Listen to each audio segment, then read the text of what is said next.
Listo, ya está grabando. Gracias.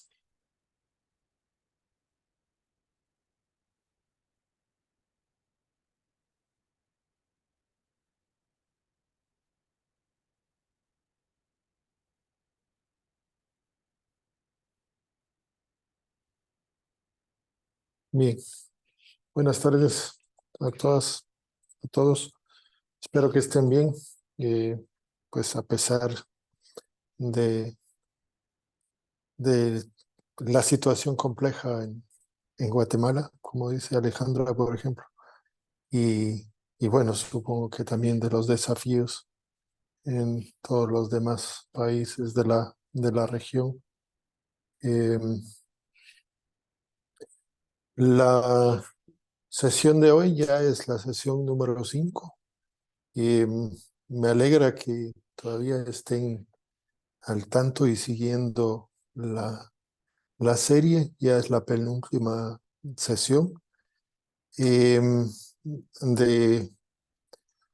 ese curso sobre corrupción y en las contrataciones públicas, todo ese abordaje metodológico, sobre todo desde el punto de vista de análisis de redes. Pues ya es la sesión 5 y estamos todavía dentro del bloque de las herramientas. Ya vimos algunas herramientas, bueno, herramienta concretamente el Gephi para el análisis de redes, algunas aplicaciones también luego con los datos generados mediante el análisis de redes. Y bueno, hoy en este bloque vamos a retornar un poco al ejercicio práctico de la sesión pasada. Luego abordar otro enfoque para, digamos, analizar riesgos de corrupción en el ámbito de la contratación pública.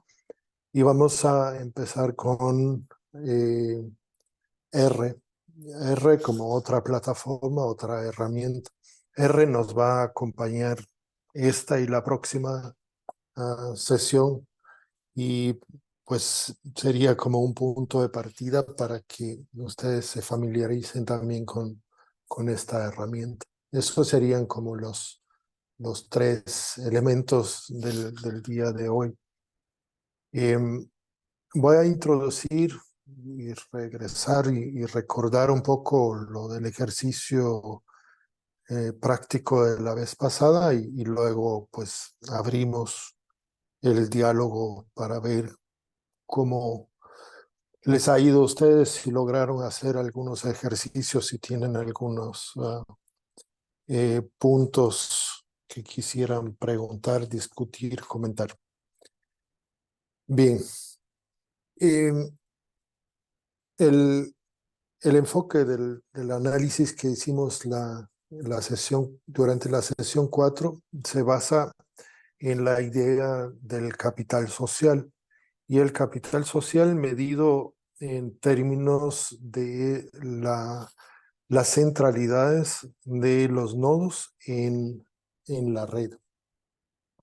En la red de las contrataciones públicas. Es una red de dos modos, ¿no? Donde tenemos interconectados a instituciones con empresas privadas.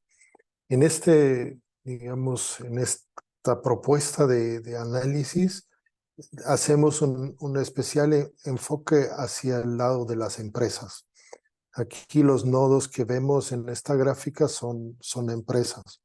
Es el lado que, digamos, comúnmente es un poco menos observado, porque muchas de los análisis y de la discusión sobre corrupción trata de las instituciones públicas, ¿no? Y no tanto de la, digamos, contraparte privada en estas dinámicas. Entonces, la medición del capital social de las empresas, de los nodos privados, de los proveedores en esta red. Y decíamos y aplicábamos en este ejercicio dos mediciones en nuestro ejercicio práctico. En el eje X utilizamos también el grado de intermediación, la centralidad de intermediación o el betweenness. Es como qué tanto hace puente un nodo, es decir, si tiene un alto betweenness significa que el nodo logra conectar diferentes segmentos de mercado. Y la otra, el eje Y, el vertical, está mucho más enfocado en la cohesión. En el ejemplo práctico aplicamos el degree en nuestro caso. Y la hipótesis, digamos, detrás de esta propuesta es bastante sencilla.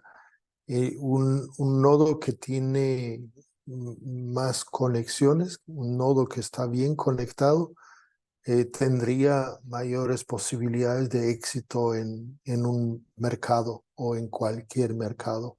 Eso viene también de otras corrientes de estudios de redes. Entonces, asumimos que quizás los que están en el cuadrante de máximo rendimiento serían aquellos con más posibilidades de obtener éxito, mayor éxito en la red.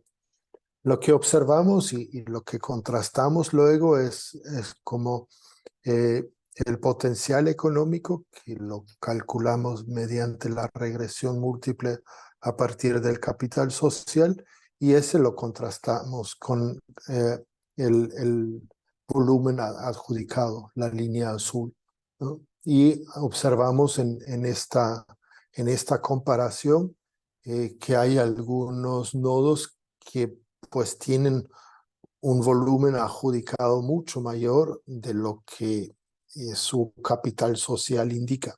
Esos serían como nuestros nodos que muestran como irregularidades. Y la diferencia la llamamos aquí esa distancia celeste, el volumen capturado. Lo que logran estas entidades privadas capturar del estado del mercado de contrataciones con posibles mecanismos irregulares, ¿no? En lo que hicimos la vez pasada es como exportar los datos de Gephi, revisar en Excel, hacer la gráfica de burbujas, hacer nuestra regresión múltiple y dibujar luego esa gráfica de líneas para comparar.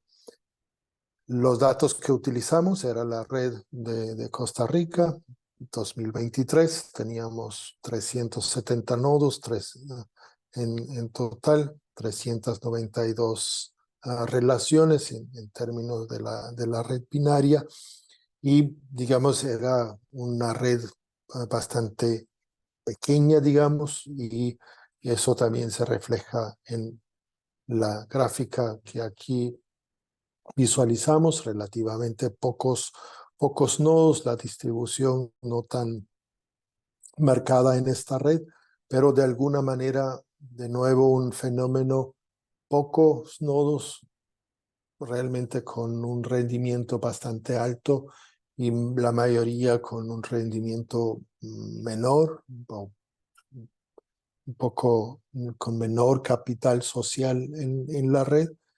Y nuestra comparación, digamos, de estos datos nos da esa aproximación. Creo que en este caso, como mencionaba la vez pasada, necesitaríamos ampliar nuestros datos, quizás abordar datos de un periodo gubernamental para tener un poco más certeza en el análisis. En todo caso, aquí tendríamos la misma idea, la misma lógica de que el potencial económico, que lo calculamos a partir de la regresión múltiple, el capital adjudicado en celeste, y luego aquí estas diferencias grises que serían el volumen capturado.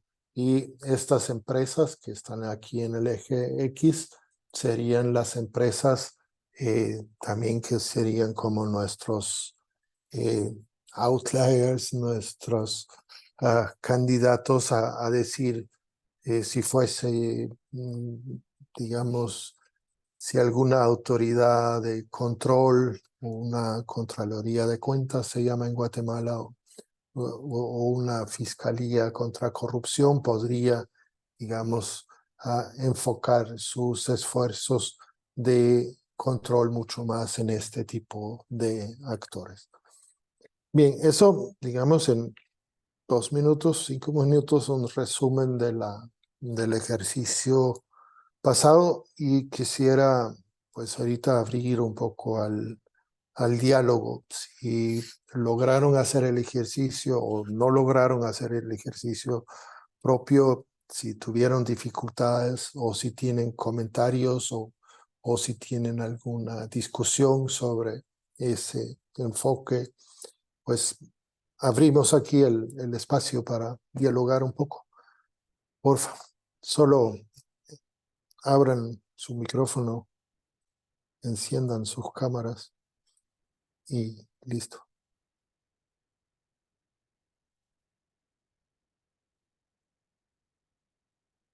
Hola, no sé si me escuchan. Hola Alejandra, adelante.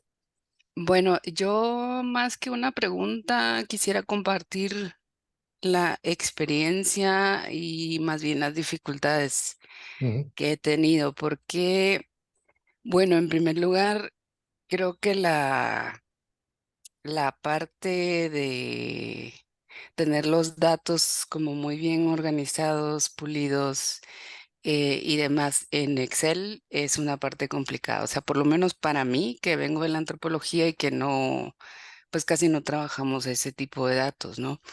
Entonces esa parte ha sido difícil para mí. Me imagino que otros compañeros y compañeras manejan Excel muy bien, pero por lo menos para mí esa ha sido una parte difícil. Em, y entonces eso se ha traducido en que ya cuando importo la tabla o la base de datos a Gephi, pues me resulta estas gráficas un poco ininteligibles. Y bueno, un poco como también ha sucedido aquí en las sesiones anteriores, que aparece más bien como una mancha y entonces no se entiende muy bien esas relaciones entre nodos y todos estos conceptos que tú acabas de repasar. Em, Intenté hacer em, otro ejercicio, no con una base de datos así tan grande, sino lo único que yo quería hacer era representar relaciones entre eh, distintos actores que llegan como a 8 nada más, pero incluso así no me salió. O sea, ya la gráfica en Gephi no tampoco se entendía muy bien. Entonces, nada más quería compartir esa dificultad que yo he tenido, que creo que es más una cuestión de mi formación como antropóloga. Y creo que se resuelve revisitando las sesiones y trabajando un poco más en el conocimiento de Excel, pero hasta ahí. Yo creo que con las herramientas que se han dado en las sesiones anteriores, la posibilidad de volverlas a ver, ya con eso se resuelve. Entonces, nada más eso quería comentar. Gracias. Gracias Alejandra. Pero eso es, digamos,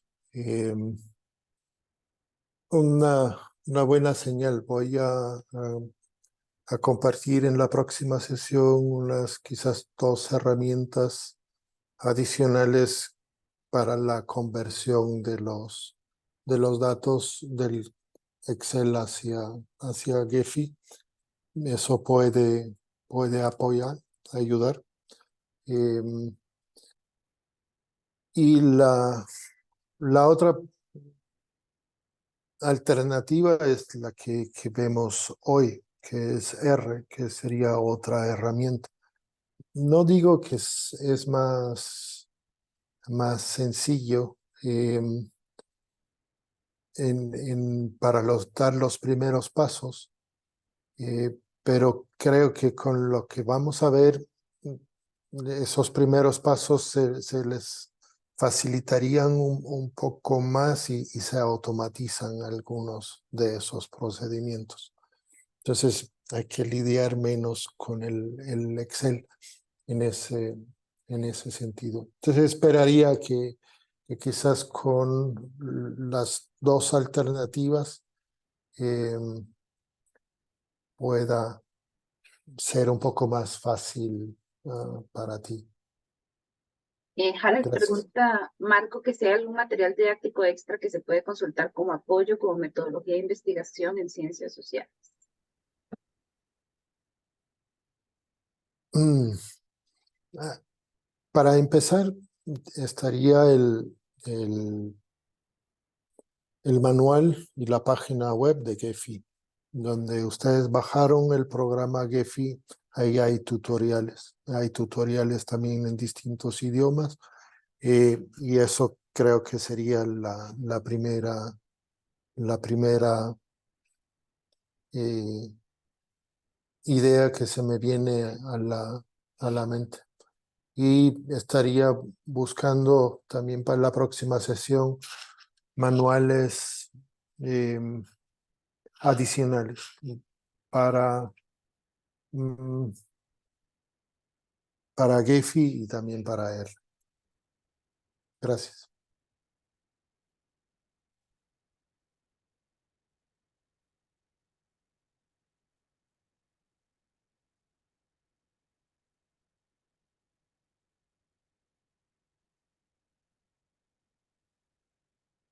Bien.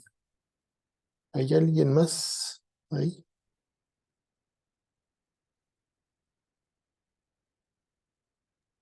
Creo que en el chat no y no.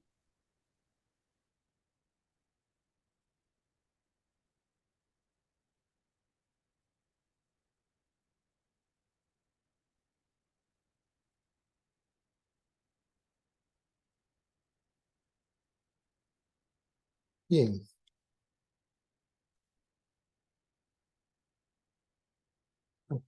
Ok. Pregunta Alonso, ¿qué tan sano es usar macros en Excel para depurar datos para estos análisis?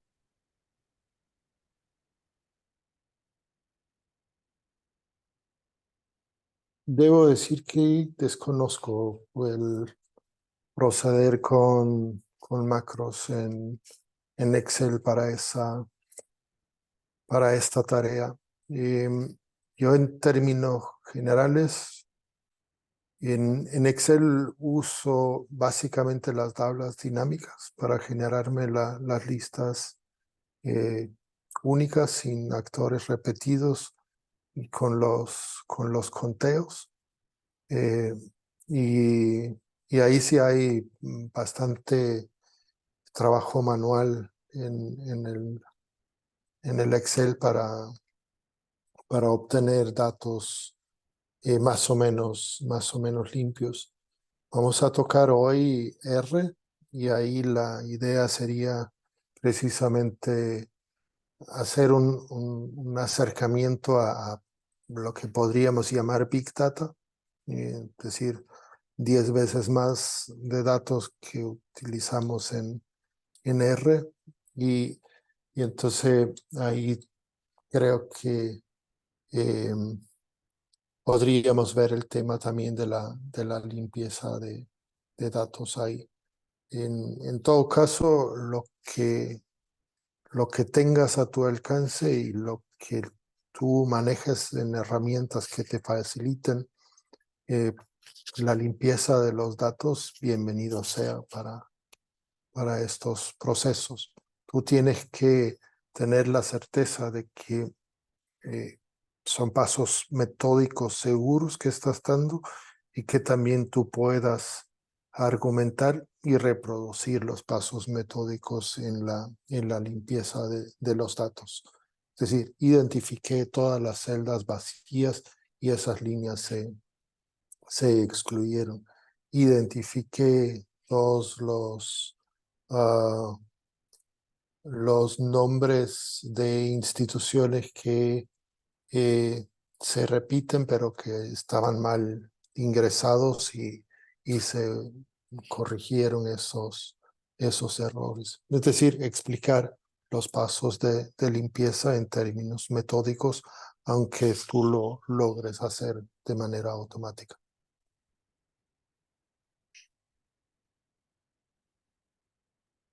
Dice Alonso que sí, que es que los pasos a pie se pueden automatizar, que no lo ha hecho, pero que cuando tenga chance lo va a hacer. Genial, ya también listos aquí para aprender de las experiencias.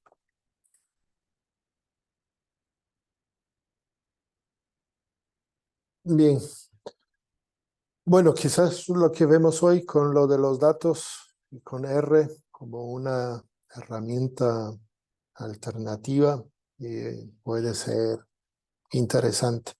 No le tengan, digamos, como temor a esa nueva plataforma o a esa herramienta, porque los principios son sencillos, son muy básicos y también hay muchísimos tutoriales.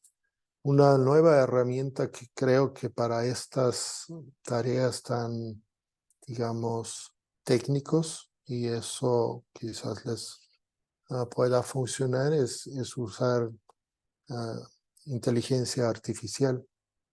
Y no para ingresar los datos y limpiar los datos, sino que para preguntar por los trucos de cómo hacerlo en Excel o cómo hacerlo en R. Es decir, yo podría preguntar, bueno, yo tengo una data en Excel, una hoja de Excel con datos relacionales y quiero preparar mi lista de relaciones y mi lista de nodos para importarlo a Gephi. ¿Cómo se hace en Excel? Y dejar que ChatGPT o uno de estos responda y nos dé, digamos, como respuestas a estas preguntas. No siempre funciona, pero para la programación en R siempre es una buena herramienta que va como complementando la tarea común de googlear las discusiones y las respuestas sobre el tema de la programación.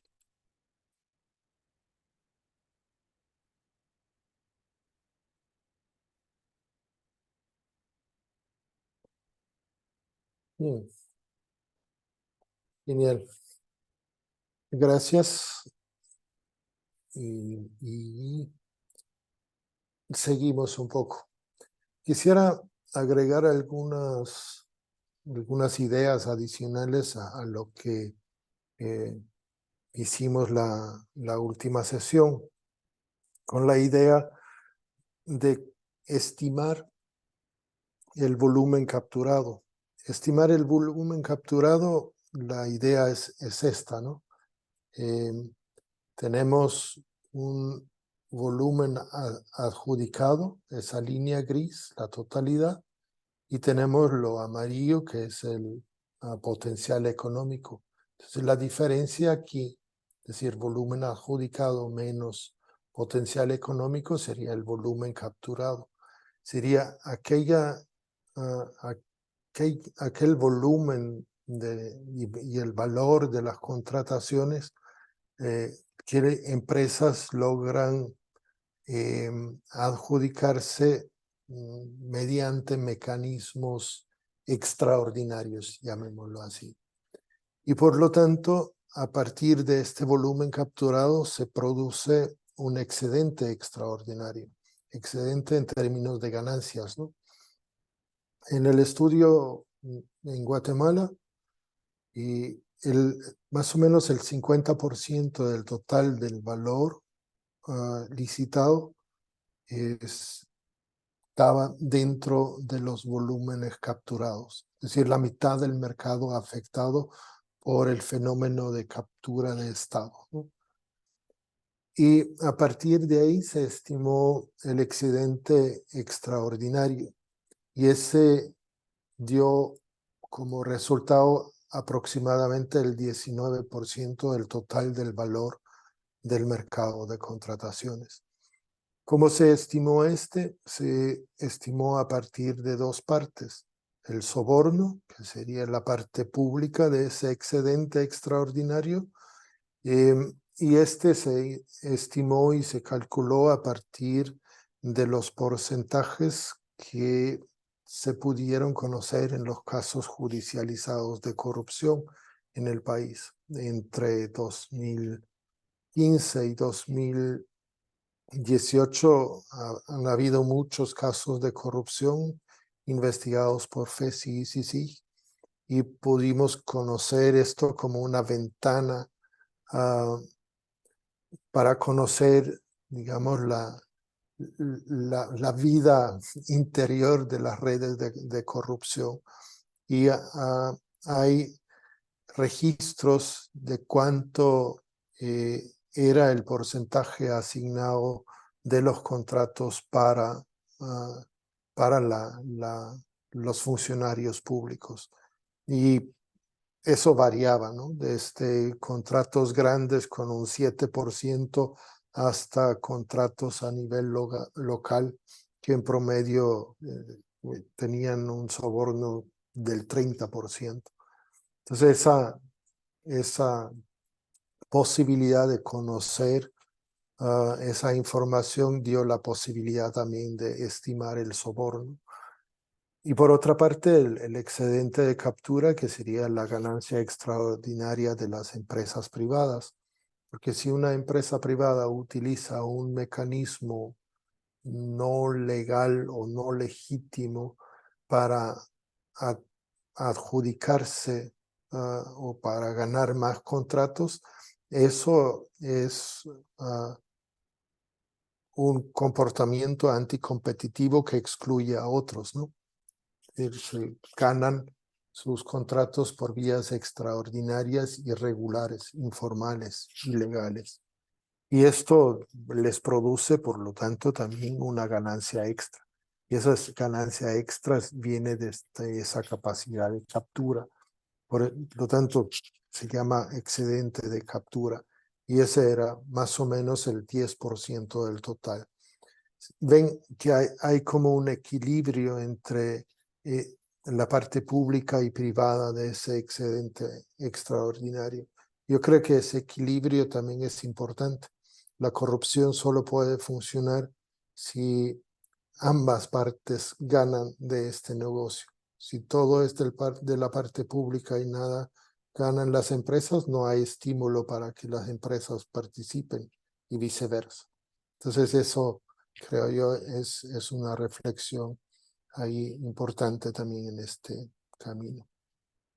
Aquí solo algunos de los datos del estudio, que esta lógica de sobornos y de excedentes y cómo se mantiene aquí el equilibrio, más o menos en el ámbito de la infraestructura, es bastante similar también aquí en el sector de alimentos. El sector de salud, soborno es un poco menor que la parte de las empresas. Y en otros servicios como transporte y seguridad, también vemos que la ganancia del lado de las empresas es mayor.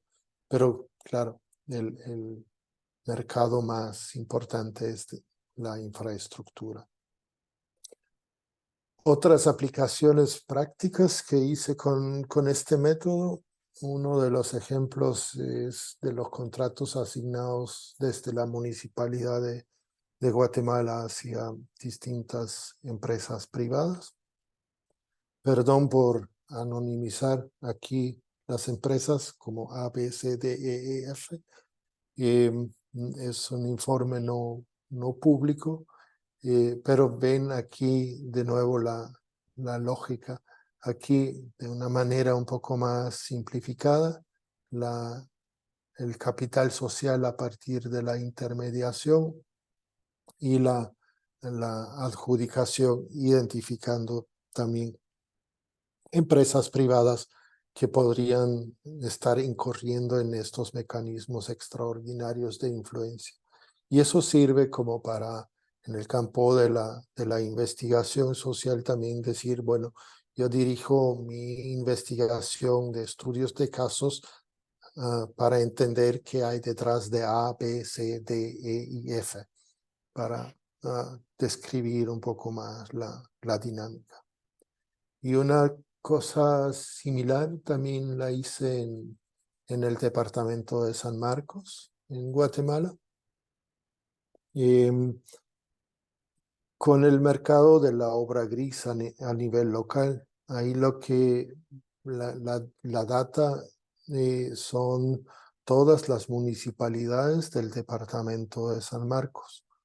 Y a qué empresas adjudicaron estas municipalidades los contratos de construcción, y aplicando la red y aplicando el contraste, también vemos claramente que hay picos importantes en esta red. Obviamente ahí las dinámicas son bastante particulares. Estamos hablando de un departamento fronterizo con México, con un departamento donde sí se conoce abiertamente de nexos del narcotráfico con la política local, donde se conoce que los grupos del narcotráfico han tenido participación directa a través de empresas de construcción en este mercado. Y entonces eso, creo yo, es un ejemplo interesante a analizar también desde el punto de vista del nivel local, haciendo, digamos, como el estudio focalizado en una área geográfica. Bien, hasta aquí con este tema del como social capital y el identificar los actores que podrían, digamos, sobresalir ahí como extraños o extraordinarios en esta red. Y vamos hacia otro tema que lo mencionamos al principio, que es básicamente lo que hablábamos de las banderas rojas, ¿no? Distintos indicadores de riesgo en la dinámica de adjudicación de las contrataciones. Eso particularmente no tiene un aspecto de análisis de red como tal, pero es una herramienta importante que sí se puede luego combinar con otros métodos de análisis de redes. Por lo tanto, creo que es importante echarle un vistazo, y eso va a ser uno de los primeros ejercicios que vamos a utilizar también cuando nos lanzamos a esa otra herramienta. Vimos esta parte en la segunda sesión, sobre el índice de riesgo de corrupción, que utiliza precisamente distintas banderas rojas en distintas etapas del ciclo de adjudicación y ejecución de los contratos públicos, ¿no? Desde la parte de cuando se lanza la licitación y se presentan las ofertas, hasta la etapa de evaluación de las ofertas y de la adjudicación de los proyectos o compras, y luego también la etapa de ejecución, ¿no? Ahí en todo este camino pueden ocurrir obviamente distintas eh, situaciones que indican un riesgo, ¿no? Ninguna nos prueba, digamos, como que existe corrupción, pero en suma muchas banderas rojas nos indican que hay mayor riesgo de corrupción. Si tienen interés para ir al fondo, más a ahondar más, es con Fatsecas. Al final de la presentación está la referencia, o también hacia esta página. Yo aquí voy a dirigir la atención a tres plataformas online. Open Contracting Partnership, lo vimos en las primeras sesiones también. Creo que es importante, y tienen también una sección, una versión en español de su página web. Tienen también trabajo en América Latina con países latinoamericanos, gobiernos latinoamericanos, porque su esfuerzo está dirigido en construir un estándar para realmente garantizar que los datos sean publicados de manera transparente y completa. Entonces eso es importante. El Open Tender, esos son datos de Europa. En todo caso, es interesante entrar a la página. También tiene bastantes idiomas disponibles en la página. Si se ve ahí, los datos no son completos en Europa, tampoco hay datos transparentes de todo el mercado a nivel de todos los países, pero dentro tiene ya dos secciones aplicados sobre índices de competitividad, índices de transparencia y de integridad. Entonces, buenos ejemplos también se ven en esta página. Y aquí esto es un proyecto vinculado también al Banco Mundial, y tiene alguna sección también de datos disponibles. Tampoco mayor cosa disponible de América Latina, algunos países, algo de México, algo de Colombia, algo de Chile, pero Colombia y Chile de por sí también tienen, digamos, mayor acceso abierto a los datos.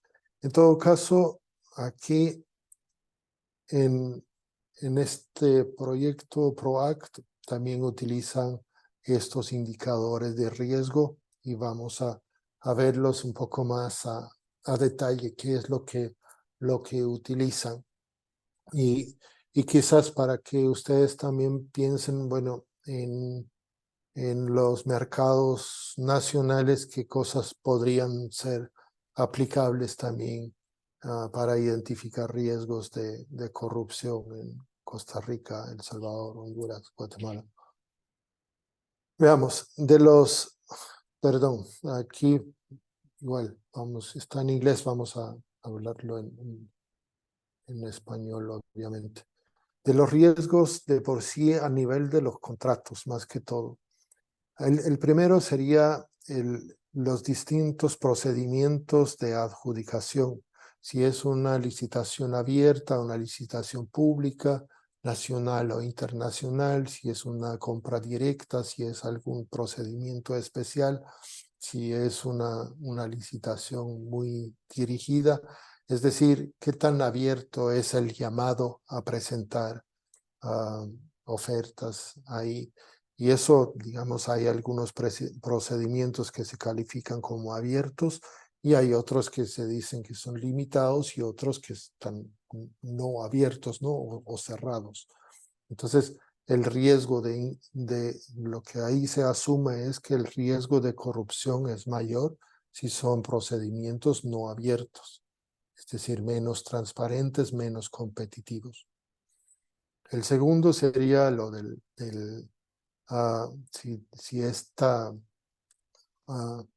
este anuncio para las licitaciones realmente está hecho público, ¿no? En medios online, en medios nacionales o en prensa escrita, si realmente se hace público esto o no. Si no se hace público, se asume que pues menos personas puedan conocer realmente que existe ese llamado a ofertas y por lo tanto también da más lugar a solo avisar a los amigos o amigas, ¿no? El periodo desde que se publica hasta que se cierra la etapa de presentación de las ofertas, si es largo o corto, ahí no hay un término fijo que son 5 días, 30 días. Eso depende un poco también de la situación legal, del tipo de mercado del que se trata, si son proyectos de infraestructura grandes o son compras de medicinas de un hospital local. Ahí los periodos son distintos, ¿no? Entonces, lo que significa largo y corto también no es tan sencillo. Se asume que periodos cortos, si en Guatemala se han visto llamados que están abiertos por 1 hora, ¿no? Entonces, solo los que ya sabían de antemano podían presentar oferta. Entonces, corto significa mayor riesgo. Si solo es un oferente que presenta ahí una propuesta, eso también es una bandera roja. Si el periodo de decisión también es demasiado corto, cuando la comisión evalúa las ofertas y toma una decisión. Si luego el periodo de entrega se hace demasiado largo, eso indicaría que realmente la empresa no estaba preparada para pues entregar la obra, el bien o el servicio. Si los costos se disparan posteriormente de manera relativa, ¿no? En relación al precio inicial. Y hay una cosa interesante o bien curiosa que es este Benford's Law, que es un cálculo que dice si son realmente números aleatorios que conforman el precio adjudicado, o si son números que siempre se repite un patrón, que siempre se adjudica una obra por $5,999. El otro se adjudica por $7,999. El otro por $12,999. Es decir, hay un patrón que se repite y ese patrón indicaría que ahí es más bien una manipulación del precio y no tanto una definición genuina de los precios en un mercado competitivo. Lo otro serían 2 riesgos a nivel de las empresas proveedoras, sobre todo que tanto aquí en este primero una empresa logra capturar del volumen total de un mercado o de una institución. Estamos hablando un poco de controlar por los monopolios y luego preguntarse, bueno, si tiene cerca del 100% de todos los contratos de un segmento del mercado o de una determinada institución, ahí estamos en una zona gris que hay que preguntarse, bueno, esto es porque digamos, solo esa empresa tiene el producto y por eso está en una posición de casi monopolio o es por otros mecanismos irregulares de influencia. Y lo otro es si la empresa está registrada no en el país, sino que en alguno de los paraísos fiscales. Eso de por sí también es un indicador. Otros riesgos de transparencia se refieren básicamente, ¿está disponible o no la información en las distintas etapas del ciclo, ¿no? Si se conocen los nombres de quién contrató, quién fue adjudicado, cómo se denomina el contrato, el valor del contrato, el procedimiento de adjudicación, de cuándo se adjudicó, es decir, la disponibilidad o no de toda esa información a lo largo del ciclo. Es una cuestión de transparencia, ¿no? Sería como un checklist de sí o no en muchos de esos elementos para determinar si es transparente o no. Y por último, la cuestión de indicadores de riesgo de competitividad. Simple, el conteo del número de empresas que presentan ofertas, ¿no? Si es solo una, eso ya lo vimos también anteriormente como bandera roja, o si son muchos más, si eso también tiene alguna correlación con el monto del servicio o la obra cotizada. Luego, digamos, qué tan nuevos son empresas en el mercado, es decir, si ya existía, si hay una permanencia más o menos estable o no, o si es un competidor nuevo y que entró en una posición de súper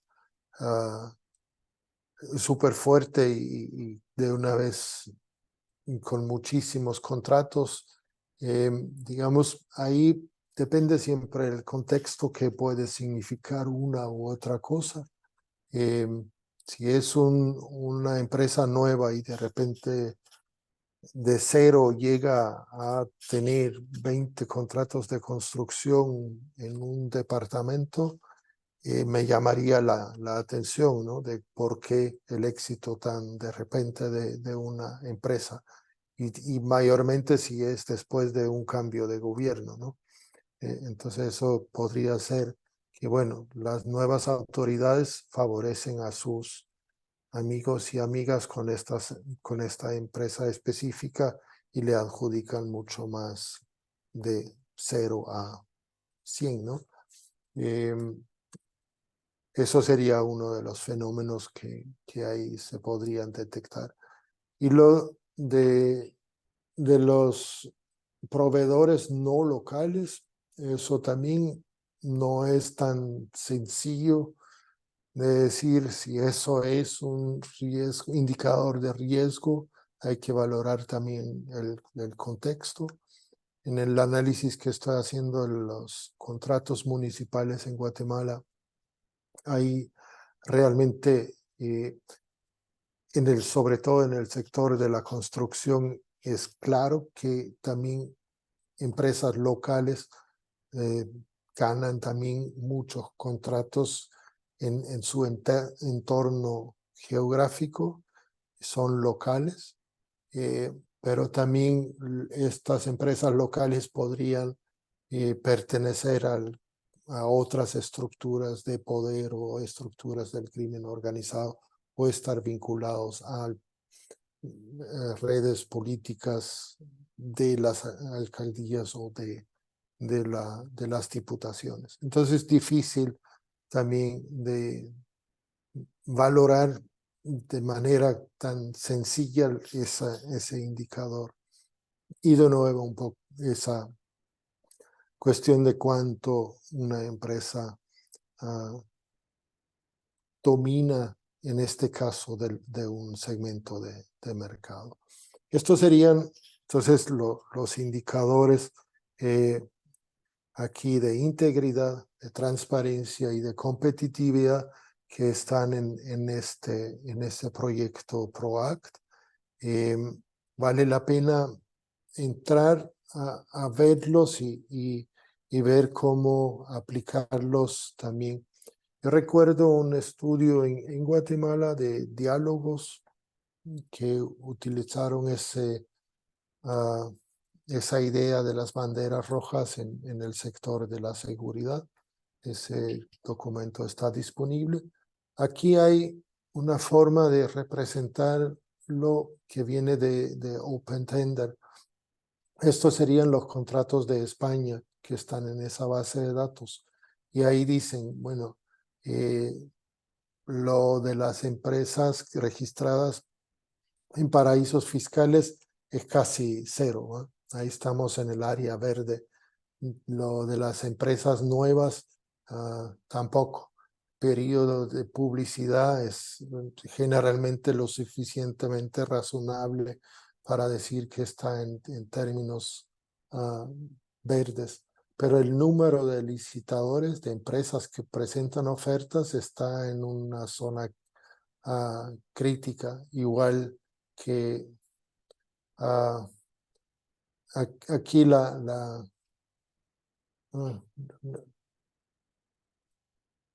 revisé y se me olvidó el significado de este segundo. Lo voy a revisar de nuevo. Pero hay 3 indicadores en zona, digamos, crítica, siguiendo esa lógica de las banderas rojas. De los indicadores de transparencia en España tendríamos bastante información disponible. No se sabe luego tanto de cuánto dura la ejecución de los contratos, ni aquí dónde se ejecuta o implementa la adjudicación. Otro ejemplo breve de Honduras, que trabajé también hace algunos años, nomás para ver que sí hay posibilidad de disponibilidad de información para calcular y valorar distintas banderas rojas. Aquí con lo del procedimiento de licitación, si era oferta única, si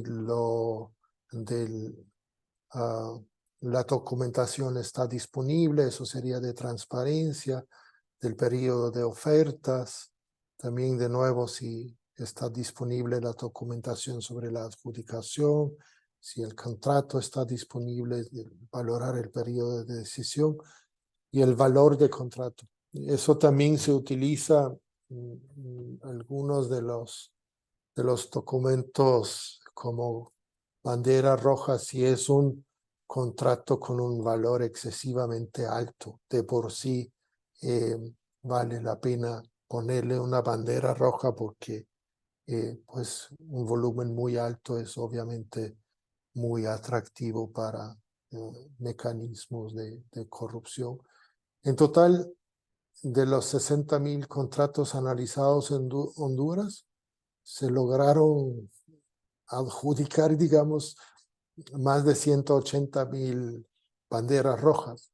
Es decir, en promedio, más de 3 banderas rojas por contrato asignado en Honduras.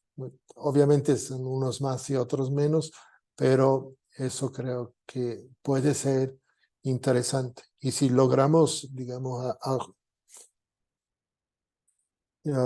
adjudicar o ponerle banderas rojas a los contratos, obviamente luego también podemos decir, bueno, en qué segmentos del mercado hay más banderas asignadas, ¿no? Donde está mucho más en riesgo.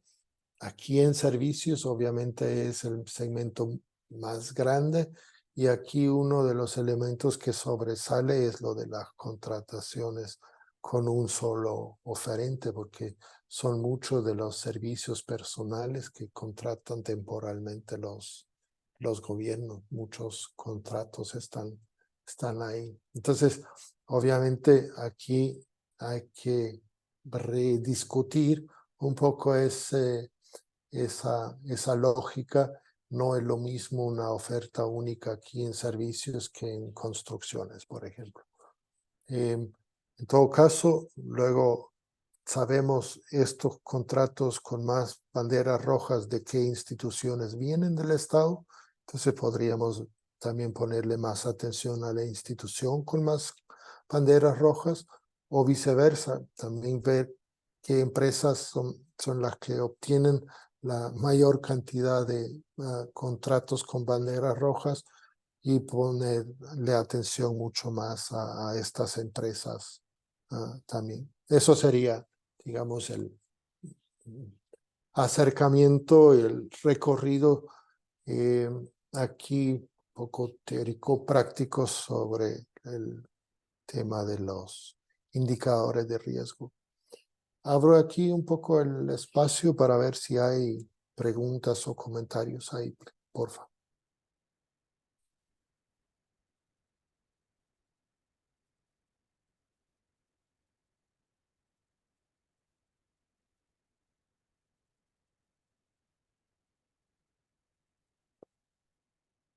Bueno, nos lanzamos al siguiente tema, que es otra herramienta. Hemos visto Gephi y nos lanzamos a R. Un poco con el tema, como lo mencionaba, de Big Data, manejo también de datos de mayor volumen, digamos, pero no necesariamente. En Excel hay un límite, más o menos Excel tiene disponible 1 millón de líneas, ¿no? El archivo, la base de datos de los contratos de Colombia, por ejemplo, tiene 11 millones de líneas, ¿no? Entonces, con Excel ya no se podría abrir. Entonces, eso, digamos, sería la cuestión de Big Data en la capacidad de manejarlos. Y también quizás en algunas de las herramientas como para manejar los datos, limpiar los datos y convertirlos en data también para el análisis de redes y el análisis de los indicadores de riesgo. Eso sería nuestra aplicación. De nuevo, voy a presentar aquí la introducción al tema R y los y las invito a que de aquí a la próxima sesión bajen los programas, instalen los programas y corran también ahí los scripts. Es un tema que creo que vale mucho la pena en el sentido del manejo de data. Y creo que vale mucho la pena también por lo que decía Alejandra, por ejemplo. Viene más desde métodos cualitativos, no tanto cuantitativos. Hay mucha información cualitativa que también se puede analizar con métodos de redes y por lo tanto aplicarle una herramienta también cuantitativa que ayuda a la interpretación y al análisis de los fenómenos cualitativos. Y hablo ahí del método de análisis de discurso y cómo esto también funciona en red, digamos. ¿Quiénes son los actores que promueven el discurso que, digamos, y en la coyuntura actual de Guatemala, ¿no? ¿Quiénes son los pro golpe, quiénes son los que se oponen al golpe y cómo estos discursos se producen y se reproducen, no solamente en las redes sociales, sino que en términos generales de la sociedad. Entonces serían análisis cualitativos de producción de discurso analizados también. Y hay herramientas concretas también en R para esto. Cómo convertir también datos de encuestas, ¿no? De encuestas y luego importarlos a R y analizarlos también aplicando análisis de redes. Entonces eso abre otras posibilidades de herramientas analíticas, no solamente con las que presento aquí. Porque R como tal también está abierto, es gratuito y está gestionado de manera colectiva, ¿no? Y cada o mucha gente que está mucho en lo de la programación prepara paquetes. Es decir, paquetes serían como programas, subprogramas y herramientas que ya están disponibles en la web para que se puedan utilizar para análisis de redes, para todo lo estadístico, para representación gráfica, etc., ¿no? Entonces, R es una plataforma y para correrlo necesitamos instalar R, que es el programa que corre, digamos, de manera oculta, y instalar RStudio. Ese estudio es la plataforma en la que vamos a trabajar. Eso es lo que vamos a abrir. Pero hay que instalar ambos en la compu. Es decir, si van a las páginas anteriores, es bastante sencillo bajársela y instalarla en la compu. Corre en Windows, corre en Mac, etc. Aquí, más o menos, eso es la ventanita de cómo se ve R. El RStudio, ¿verdad? Que es nuestra ventana donde trabajamos. Aquí arriba a la izquierda, aquí escribimos nuestros comandos. Generalmente se le llama el script. Aquí se escribe y se programa aquí las tareas. Aquí en la ventana de abajo, en la consola, vamos a ver las tareas que ejecuta R de acuerdo a lo que aquí le decimos. Aquí en esta ventana a la derecha, arriba, ahí vamos a ver nuestros datos. Es nuestra carpeta donde tenemos todos nuestros archivos o objetos de datos. Más bien como objetos de datos que están dentro de R. Luego los podemos guardar como archivos en nuestra computadora. Y aquí abajo, al lado derecho, aquí podemos ver las gráficas, aquí podemos también ver las carpetas y explorar en nuestra computadora y también tener esta parte de la ayuda y de los paquetes que tenemos instalados. Entonces, trabajamos y escribimos aquí a la parte izquierda arriba. Aquí abajo vemos lo que la máquina está haciendo y nos da respuestas. Ajá.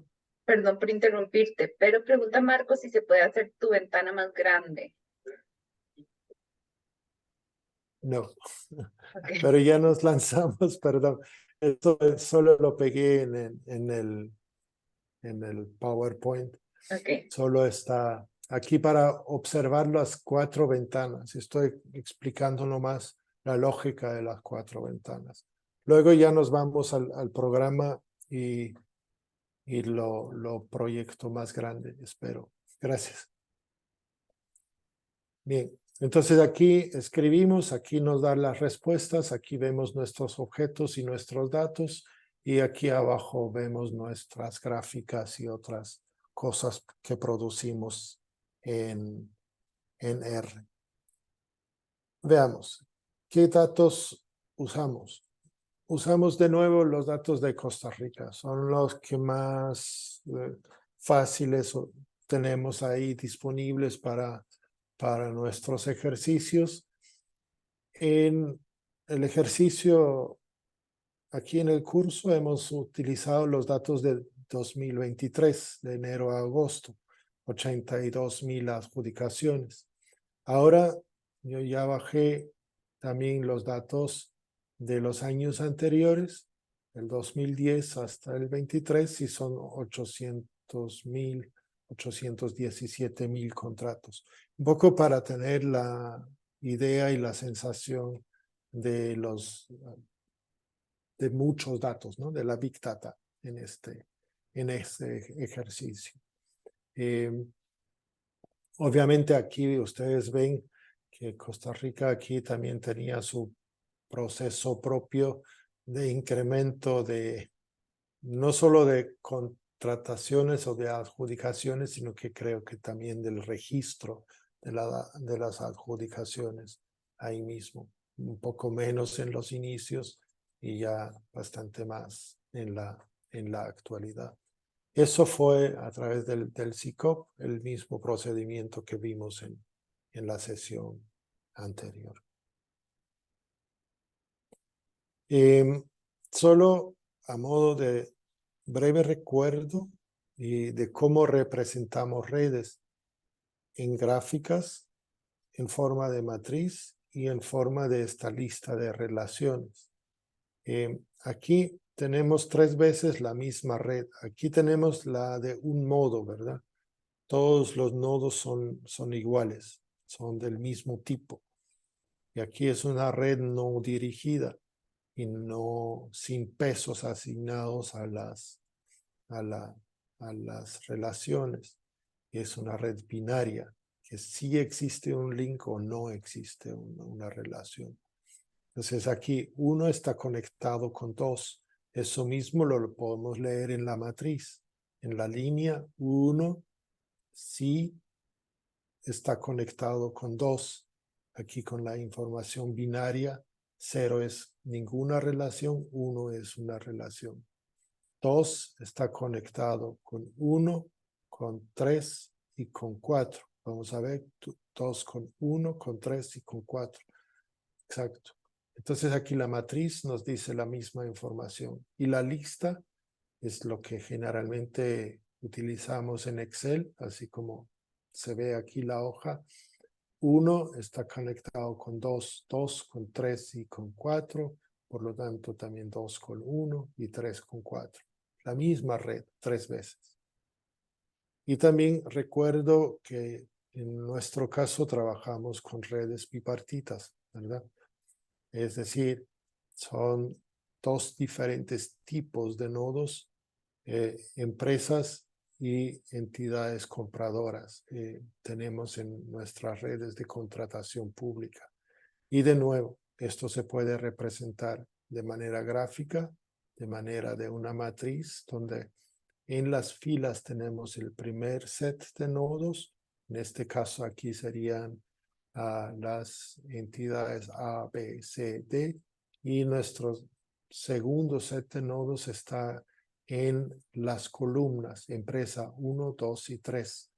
Y la particularidad de una red de 2 modos, nunca puede haber un link entre los nodos del mismo tipo. Eso hace que aquí nuestra matriz está dividido así entre columnas y filas con 2 distintos sets de nodos. Pero lo podemos representar de nuevo en una forma de una lista en Excel, donde en la primera columna solo están los nodos azules, A, B, C, D, y en la otra solo están los nodos de las columnas, ¿no? Las empresas. Eso hace la diferencia de las dos formas. Ups, perdón. Esto todavía no viene. Bien, con esto me lanzo a R. Ustedes ven ahorita R en mi computadora, la pantalla. ¿Me ayudan? Estoy compartiendo R. ¿Sí? Sí se ve. Gracias. Gracias. Bien, se ve. Pero está muy chico, dice Marco, ¿verdad? Voy a intentar aquí. Ahí se ve Quizás, mejor. Sí. quizás no es lo mejorcito, pero más o menos. Ahí para que lo veamos. Bien, veamos. Les muestro.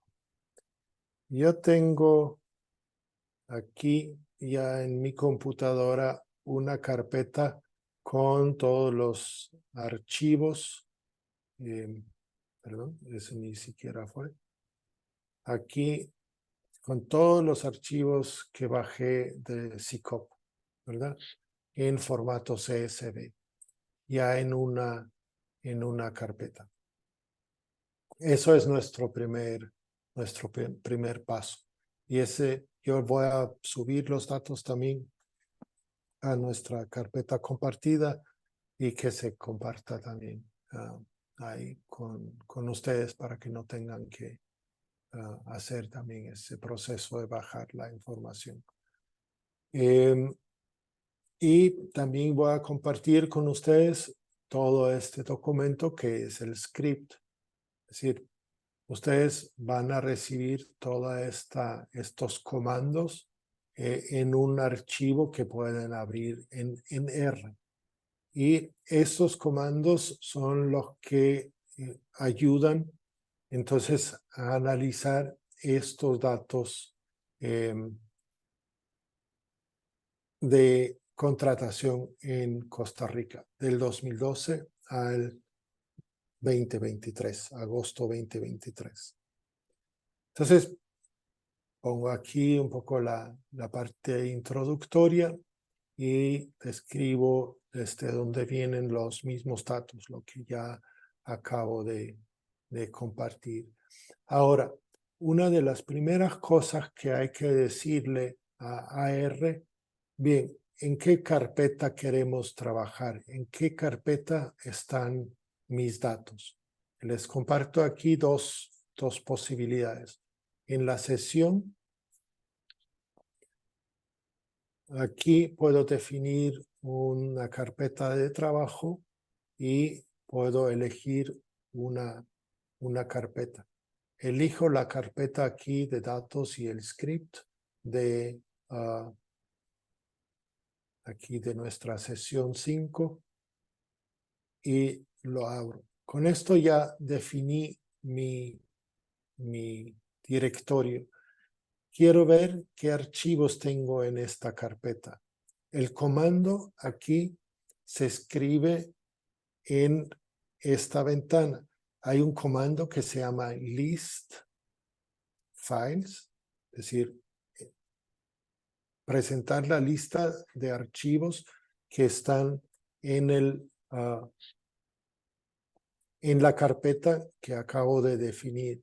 Aquí tenemos un comando que dice correr ese comando. Apacho aquí y me ejecuta ese comando. Cuando ejecuto ese comando, R nos da la respuesta aquí en la ventana de abajo. Y aquí nos dijo, ejecutó el comando de listar los archivos y nos listó los archivos que están en esa carpeta y que son precisamente los mismos que tengo aquí en la carpeta. Entonces, buenas noticias, ya estamos en la carpeta donde queremos trabajar. Hay un comando también para no hacerlo en sesión y definir el directorio. Hay un comando también que puede hacerlo. Lo que usted ustedes tienen que saber es cómo describir la ruta a su carpeta, ¿no? Porque sería su computadora, sus documentos en su carpeta donde estén con esto. Correr un comando se puede hacer aquí en correr, en run, o también se puede hacer con control enter. Control enter en Windows o command enter en la Mac. Si yo me posiciono aquí y yo en la Mac apacho command enter, corro esta cosa. Command enter me corre automáticamente la siguiente tarea y me la responde aquí abajo. Lo que ya vemos aquí es, bueno, tenemos nuestros datos disponibles. Se llama archivo consulta de datos abiertos 2012.csv.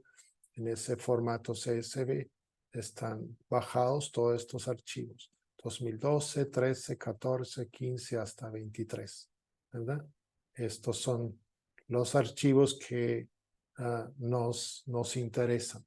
Están separados los archivos. Ahora, ¿cómo importo los archivos a R, a nuestra plataforma? Yo creo aquí un objeto, un nombre de un objeto. Este objeto nos va a abrir, nos va a aparecer luego aquí en esta ventana a la derecha arriba, donde vamos a ver todos estos datos que tenemos dentro de R. Y esta flecha, que es nomás lo del símbolo, el símbolo de menor a y un guión, ese es un comando. Ese comando asigna que este objeto recibe la información de la tarea que está descrita después. Y la tarea que está descrita aquí es leer un archivo CSV que se llama Consulta de Datos Abiertos 2012 CSV. Si yo corro lee el archivo CSV y lo asigna a un objeto de datos que se llama CR 2012. Y este CR 2012 ya nos apareció aquí en R. Ven que es un archivo con 10.597 líneas y 17 columnas. Ahora, yo repito esto para 2013, 14, 15, 16 y todos los años. Está trabajando la máquina y ya tengo aquí en la ventana, será un poco más grande, todos estos objetos, uno para cada año. Y ven, de distintos tamaños. Todos tienen la misma cantidad de columnas, la misma información que contiene cada año, pero son distinto número de líneas, distinto número de adjudicaciones por año, ¿no? ¿Se recuerdan? 2023 teníamos esos 82.000. Eso serían todos nuestros datos. Ya los tenemos aquí adentro. Veamos un poco qué tipo de datos son estos aquí.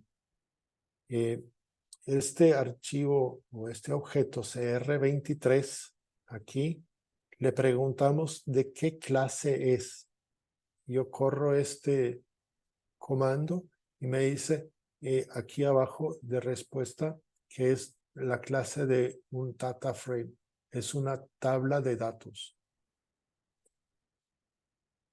Esto, digamos, significa que aquí ya tenemos 12 tablas de datos, cada uno con 17 columnas y distinta cantidad de líneas. Ahora, lo que queremos para nuestro Big Data es realmente reunir todo esto. Y eso lo hacemos en el sentido de las líneas, ¿no?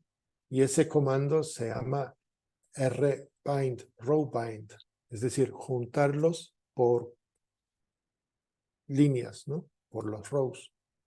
Entonces, nuestro objeto de datos CRData va a recibir toda la información juntando nuestros archivos ya existentes aquí. Teóricamente, si corremos esto, vamos a generar un nuevo objeto de datos con 17 columnas y más de 800,000 líneas. Intentemos. Está trabajando. Y aquí está CRData, 817,000 líneas, 17 columnas. Eso, digamos, ya es nuestro objeto de datos con el que vamos a seguir trabajando. Toda la data disponible en el caso de Costa Rica. Ahora, ¿qué hay ahí que contienen estos datos? ¿Cómo revisarlos? ¿Cómo manejarlos? ¿No? Ese desafío. ¿Cómo entenderlos, limpiarlos y ordenarlos? Y para eso también vamos a utilizar dos paquetes existentes. Se llaman packages. Y esos paquetes, digamos, hay bastantes, diría yo, cientos de paquetes disponibles y depende de la tarea que se hace,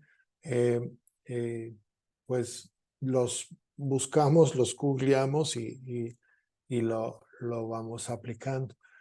Aquí, este primero, que se llama TPLYR, ni idea cómo se podría pronunciar, lo tenemos que instalar primero. Eso es para el manejo de datos. Cuando usamos por primera vez un paquete hay que instalarlos y eso se hace con install.packages y el nombre del paquete. Yo ya lo tengo instalado, igual lo voy a correr, pero no voy a reiniciar. Y ustedes ven aquí abajo a la derecha, se hizo bajó la información e instaló el paquete. Y luego hay que cargar el paquete a nuestra librería, es decir, para que esté activamente disponible. Lo instalo y luego digo library y el mismo paquete. Y vamos a usar otro paquete que se llama cable extra. También lo corro. Ven, aquí abajo estaba trabajando otra vez para bajar los datos. Lo corro para cargarlo a la librería. Ahora, ya tenemos dos paquetes instalados que nos ayudan con nuestra tarea. Un primer comando que nos ayuda, que se llama cleans, es como echar un vistazo a nuestro objeto de datos, a CRData. Échale un vistazo a CRData. Eso dice aquí, lo corremos. Y aquí abajo en la ventana, ustedes ven, ya nos dio una primera información. Nos dijo, sí tenemos 817,000 líneas, tenemos 17 columnas. ¿Y qué tenemos en las 17 columnas? La primera columna se llama fecha notificación y aquí nos dice, es aquí de tipo de carácter, es decir, es texto. Aquí ven texto, TBL es table, es un formato de número y aquí hay otro de números. El resto de columnas están con contenido de texto, de carácter. Pero aquí en la primera tenemos la fecha de notificación de la adjudicación La segunda es la descripción y aquí vemos un ejemplo, ¿no? Los primeros datos, número de procedimiento. La columna por columna nos da la idea de qué tenemos dentro de nuestro archivo. Eso ya nos ayuda a entender un poco lo que hay en nuestros datos. Por ejemplo, aquí también, vigencia de contrato. Aquí ven, hay algo, entre comillas, vacío, ¿no? Aquí no hay información. Tenemos información que no existe, firma de contrato. Aquí también hay muchísimos, como que no existe información. Y eso también es obviamente importante para el manejo de nuestros datos. Así que tenemos una primera idea de qué está en nuestras 17 columnas y nuestras 800,000 filas aquí. Obviamente, también podemos abrir la tabla aquí para verlo. Para abrir un objeto de datos, en este caso CR Data, le doy View y lo corro. Y nos abre aquí arriba, ven, una pestaña nueva. En sesión 5 está nuestro script y en CR Data, ahorita nos abrió este objeto CR Data. Y vemos las primeras columnas y las primeras filas. Pero vemos que aquí estamos viendo la línea 1 a 11 de 817,000. Y tenemos un total de 17 columnas. Y aquí ya las vemos, ¿no?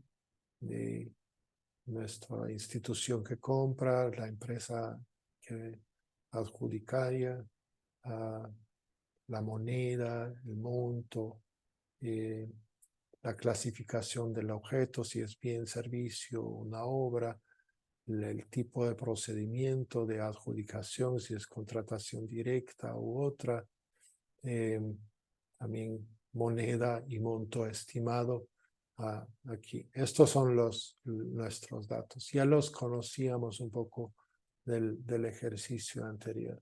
Pero aquí ahorita los tenemos juntos desde el 2012 hasta la actualidad, 800,000 contratos. Vámonos de regreso y tratemos de entender un poco más nuestros datos, ¿no? Aquí utilizamos ahorita el paquete, los dos paquetes que instalamos para crear un poco más de información. ¿Qué estamos haciendo aquí? Aquí estamos haciendo como una especie de ordenamiento de los datos. Nos lo canaliza, los datos de CR Data nos las canaliza y los agrupa por clasificación de objeto, si es bien, obra o servicio. Nos lo suma, cuenta cuántos servicios, cuántas obras hay, y luego en esto, que esto viene de cable extra, nos lo presenta aquí abajo en una tabla más o menos bonita. Si corremos este comando, ven aquí abajo, ya nos aparece una tabla. Son 526,000 bienes, 111,000 que están clasificados como bienes servicios, 157,900 como servicios. Es decir, aquí la clasificación que hace SICOP es un poco entremezclando bienes y servicios en otra categoría propia. Obra pública, 21,000. Esos son los datos que tenemos aquí. Aquí hay otro que es una línea vacía, 59. Tenemos 59 líneas sin información. Y tenemos otras líneas con no y sí. Eso nos hace ruido aquí. Es decir, nuestro contenido de plano está algo sucio, alguna columna corrida, alguna información ingresada de manera extraña o no correcta, ¿no? Eso ya lo vemos aquí con este primer vistazo. No le vamos a poner mucha atención ahorita a limpiar los datos. Voy a preparar eso quizás también un poco más para la próxima sesión. Y solo nos concentramos a ver que tenemos bien distintas categorías aquí en la clasificación por objeto. Veamos cómo está lo de los procedimientos de adjudicación. Aquí hacemos la mismísima línea que arriba, el mismísimo comando, pero ahorita agrupamos por tipo de procedimiento. Si es licitación abierta, si es licitación pública nacional e internacional, etc. Si corremos este comando, nos genera un conteo de 565,000 contrataciones directas. Bien, eso es lo que más hay, ¿no? Sin duda alguna. Licitación abreviada, 117,000. Licitación pública internacional y nacional, en suma como 38,000. Y así, tenemos distintas categorías. De nuevo, algunas líneas sin información y ya, el resto sí son distintos. Bueno, esto quizás nos hace ruido aquí también de nuevo, esta línea de servicios. Pero el resto sí son. Es decir, con esto, y esto lo podemos aplicar a todas nuestras columnas y ver qué hay en nuestros datos. Quedémonos con estos dos, con nuestra clasificación de objetos, con tipos de procedimiento, para entender un poco más qué hay adentro en nuestra. Ahora, yo quisiera saber qué tipos de procedimientos se aplicó solo a los que están clasificados como bienes en nuestra base de datos. Si hago esto y corro esto, nos presenta aquí este siguiente cuadro, ¿no? Es decir, los objetos clasificados como bienes fueron asignados o adjudicados mediante contratación directa, mediante licitación abreviada, mediante licitación pública internacional y nacional. Solo extraigo una parte de nuestros datos con este comando del filtro solo bienes y luego lo agrupo por tipo de procedimientos. Y también se puede hacer con servicios. El mismo comando, solo cambio aquí la palabra servicios para decir fíltrame los que son servicios y agrúpalos por tipo de procedimientos. Lo corremos y lo que tenemos como resultado aquí 99,000 contrataciones directas, menos licitaciones aquí, en este ámbito, etc. Y también lo vamos a hacer lo mismo por obra pública. Y lo corremos aquí. Contratación directa 12,000, licitación abreviada 5,900, licitación pública nacional 2,500 y etc. Es decir, así podemos ya, por ejemplo, en un análisis que queremos hacer como la parte descriptiva de nuestros datos. Ahora, veamos hacia los indicadores de riesgo. Un primer ejercicio. No nos vamos a ocupar ahorita mucho más con limpieza de datos. Los datos no están para nada mal. Yo creo que hay en suma unos 50, 60 contratos o líneas que están quizás con algunas dificultades que vimos inicialmente. Y ahora a estos datos vamos a ver qué indicadores de riesgo podemos aplicar. Vamos a ver dos. Veamos las categorías del procedimiento de adjudicación o leasing, ¿no? Y en los manuales nos describen que pueden ser abiertos, que en este caso aquí sería la licitación pública nacional y la licitación pública internacional. Luego hay algunas que son limitadas. ¿Y qué significa limitado? Eso depende mucho de la legislación de cada país, ¿no? De cómo están definidos estos procedimientos y cómo se aplican. Aquí la idea es, si es de alguna manera reducida, ¿no? Que solo es por invitación de 3 empresas, solo es por algún tipo de licitación que no se publica totalmente, sino que se dirige de alguna manera ya a empresas específicas. Y no abiertos serían, en este caso aquí, todas las demás categorías. La contratación directa, ¿no? Ahí no hay proceso de licitación. Ahí es por regulación de algún tipo de compra, se va y se compra directamente.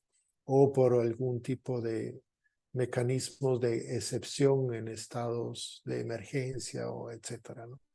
Eso puede ser. Entonces, esto es una de las clasificaciones de bandera roja o de indicador de riesgo. Sin cada línea de las 817,000 es abierta, limitada o no abierta. Entonces, eso es lo que vamos a procesar ahorita con un par de líneas en nuestra data completa de los 817,000 adjudicaciones. ¿Y cómo lo hacemos? Lo hacemos con una función que se llama if-else. Si se cumple con cierta condición, se aplica un valor, else, de lo contrario, se aplica otro valor. Eso significa el comando if-else. En este caso, si se cumple la condición de que en la columna tipo de procedimiento de nuestro archivo, aquí CRData, aparece licitación pública nacional, entonces es abierto. De lo contrario, es cualquier otra. Es una línea de prueba para enseñar qué pasa si corremos esa primera línea. Solo es una línea de prueba para entender la función. Aquí lo que hacemos adicionalmente, incluimos esa información con la flecha a nuestro mismo archivo CRData, pero con el signo $. Luego creamos una columna nueva.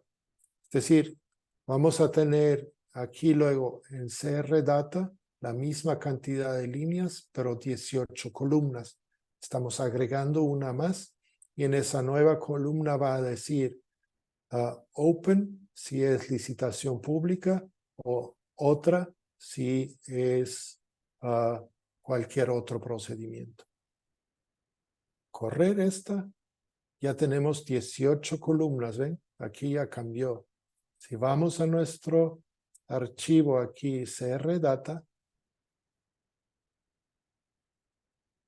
si todo funcionó, aquí tenemos una columna nueva que se llama riesgo de procedimientos y aquí la mayoría va a ser de otras, ¿no? Solo las abiertas, 20,000 o algo así, dentro de los 800,000. Veamos aquí con la función tabla de nuestra columna nueva creada. Si corremos esto, solo hacemos un conteo rápido. Aquí tenemos la respuesta abajo. abiertos, 37.600, otros 780.000. Bien, eso fue la prueba. Con una sola línea hicimos la clasificación automática en todos nuestros datos. Ahora hacemos un proceso entrelazado, digamos, para realmente responder toda nuestra pregunta. Si es licitación pública nacional, es abierto. Si es licitación pública internacional, es abierto. Si es licitación reducida, es limitado. Si es licitación abreviada, es limitado. Para todo lo demás, es no abierto. Así clasifiqué ahorita nuestras categorías aquí. A lo mejor habrá que agregar otras limitaciones, pero con esta simple función, y lo incluyo de nuevo a la misma columna ya existente, es decir, reemplazo la columna que creamos previamente. Lo corro y ya tenemos en nuestra columna 18 la nueva data que ahorita dice no abierto, limitado, no abierto. Y la mayoría va a ser no abierto, ¿verdad? Entonces así podríamos revisar ahorita los 800.000 o hacemos de nuevo con tabla el conteo, 159.000 limitados, 620.000 no abiertos y 37.000 abiertos. Eso es el conteo. Ya tendríamos ahí quizás la posibilidad de decir, bueno, la mayor cantidad es no abierta. Ahí estamos como en un área un poco crítica, ¿no? de la situación de todas las contrataciones. Y luego ya preguntarnos cualitativamente, bueno, ¿qué significa eso? Etcétera. Veamos la misma tabla aquí, agrupándolo por la nueva columna. Es la misma función que vimos arriba y tenemos aquí de nuevo el mismo conteo, pero presentado de otra manera. Y lo presentamos ahorita en una gráfica de columnas y limitado, no abierto y abierto. Es decir, más o menos en pocas líneas procesando la gran cantidad de datos. Eso sería, digamos, como de las ventajas que ofrece R y el manejo en R de la información. Y si ustedes revisan luego las líneas, los comandos son muy similares. Cambian aquí los términos de las columnas, por qué columna estoy agrupando. Y luego se puede, digamos, como reproducir muchas veces muchos de los comandos para describir los datos. Eso es la ventaja. Entonces, pero esto ya sería un acercamiento a esta primera como bandera roja o primer índice de riesgo. Y ese está adjudicado o ese está asignado, digamos, ahorita para cada una de nuestras líneas, cada una de las adjudicaciones. Entonces, ya podría contar, bueno, cuál de las instituciones tiene la mayor cantidad de adjudicaciones no abiertas, y etcétera, ¿no? Ya ir un poco más a fondo. Es un primer acercamiento. Bueno, ya estoy viendo que el tiempo se nos va. Creo que hasta aquí está bien para introducir el tema del de R y la lógica de R. Eso les va a permitir a ustedes, yo les mando el archivo, les mando los datos, ustedes tienen la grabación de rehacer simplemente estos mismos pasos y ver qué pasa y cómo corre esto en R. Luego, aquí hay un cálculo de un segundo índice de riesgo. Y si lo hacemos así como rapidito, sin ponerle atención,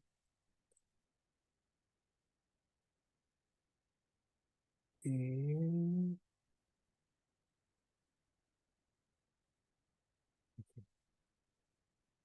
al final de cuentas deberían obtener una valoración binaria, sí o no, del indicador de riesgo de incremento de costo. En este incremento de costo yo asumí, como tenemos dos columnas de valor en la data, una primera columna o última más bien, que se llama monto estimado, y otra que se llama monto. Yo para este ejercicio asumí que el monto estimado es lo que inicialmente cuesta y el monto sería realmente adjudicado o ejecutado. Entonces,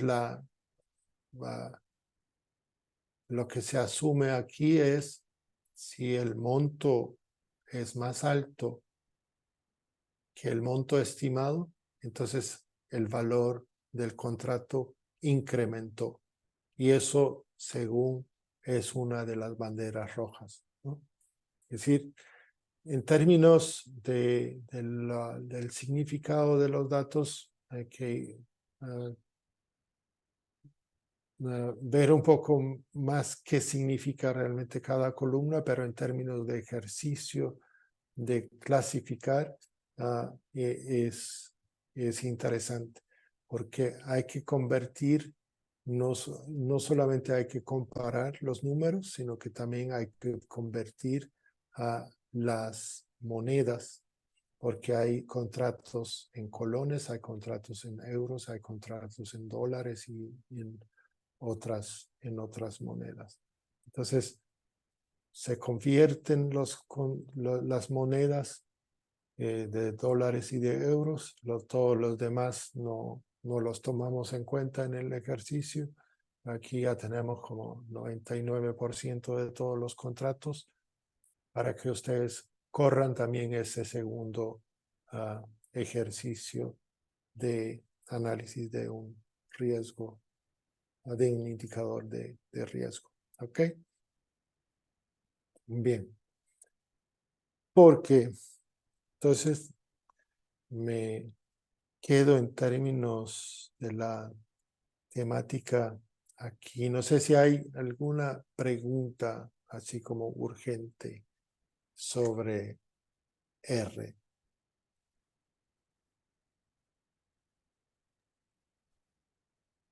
De plano que no. De plano que no, pero ahí, o sí. Yo sí tengo una, disculpa, Harald. Sí. Eh, sí, nada más cuando tenés que hacer exclusiones de datos, tenés que escribir los archivos que incluís nada más o tenés que escribir también los que no querés incluir. Por ejemplo, en el año los años de la pandemia podrían ser casos excepcionales en cuanto a contrataciones. Entonces, esos se excluyen de la lista simplemente o se les tiene que poner un comando excluyéndolos. Depende. Digamos, si tú dices yo excluyo los años 2020 y 2021 por completo, tú podrías decir muy al principio, donde juntamos todos los datos, bueno, estos 2 años, de aquí los borro, ¿no? De esta lista. Ni los tomo en cuenta desde un principio. sería una decisión tuya, digamos así, como, adiós, no incluimos estos años. Ahí excluyes, ¿no? La otra, pero eso es, digamos, un poco tosca, la forma de excluir en el sentido, bueno, años completos. La otra sería, si tú en los datos observas datos que podrían ser no correctos, ¿no? Y incluyas una línea. Si en la columna de monto aparece un texto, o sea que algo no numérico, esas líneas se excluyen. Es decir, ya sería una exclusión de acuerdo a criterios definidos y así se excluyen todos de un solo. En la próxima jornada vamos a ver un ejercicio así de excluir todas las líneas que tienen celdas en blanco, ¿no? Donde no conocemos el nombre de las empresas, por ejemplo.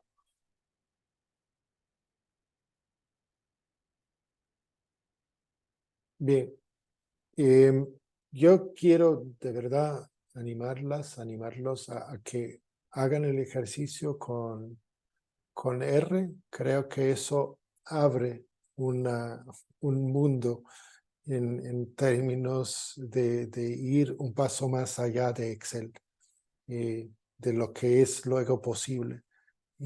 Cuando uno empieza a experimentar con R un poco más.